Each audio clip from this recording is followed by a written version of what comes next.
BBC আন্তর্জাতিক সংবাদে আপনাদের সবাইকে স্বাগতম। এই মুহূর্তে আমাদের হাতে এসে পৌঁছানো ইরান, যুক্তরাষ্ট্র এবং ইসরায়েলের সকল ধরনের যুদ্ধের নতুন আপডেট আপনাদেরকে জানিয়ে দিব। শুরুতেই থাকবে সংবাদ শিরোনাম, এরপর বিস্তারিত। ফের যুদ্ধ হলে আরও চমক দেখবে বিশ্ব, হুঁশিয়ারি ইরানের। যুদ্ধবন্ধে ইরানের নতুন 14 দফা পরিকল্পনা। যুক্তরাষ্ট্র ইসরায়েল আবার হামলা করলে যেভাবে পাল্টা আঘাত আনবে ইরান। দর্শক, এতক্ষণ শুনছিলেন সংবাদ শিরোনাম, এখন বিস্তারিত। শুরুতেই আপনাদেরকে জানিয়ে দেব, ফের যুদ্ধ হলে আরও চমক দেখবে বিশ্ব, হুঁশিয়ারি ইরানের। যুক্তরাষ্ট্র ও ইসরায়েল বাহিনী পুনরায় সংঘাত শুরু হলে তা শত্রুপক্ষের জন্য নতুন ধাক্কা বয়ে আনবে বলে সতর্কবার্তা দিয়েছে ইরান। ইরানের এই মন্তব্য এমন সময় এলো যখন ডোনাল্ড ট্রাম্প তেহরানকে চুক্তিতে পৌঁছাতে 2 থেকে 3 দিন সময় দিয়েছে। মঙ্গলবার 19শে মে সামাজিক যোগাযোগ মাধ্যমে এক্সে দেওয়া এক পোস্টে ইরানের পররাষ্ট্রমন্ত্রী আব্বাস আরাগচি সতর্কবার্তা দিয়েছে। তিনি বলেন, সাম্প্রতিক সংঘাত থেকে গুরুত্বপূর্ণ সামরিক অভিজ্ঞতা অর্জন করেছে ইরান এবং ভবিষ্যতে আবার যুদ্ধ শুরু হলে আরও অনেক চমক অপেক্ষা করছে।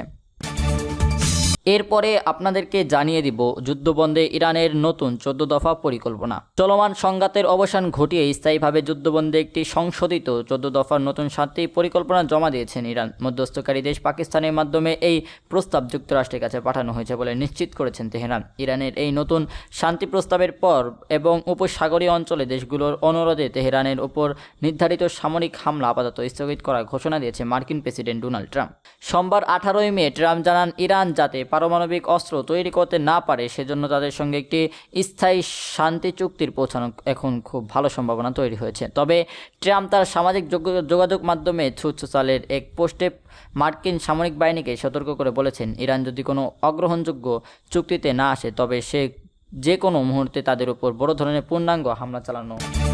সর্বশেষ আপনাদেরকে জানিয়ে দিব, যুক্তরাষ্ট্র ইসরায়েল আবার হামলা করলে যেভাবে পাল্টা আঘাত আনবে ইরান।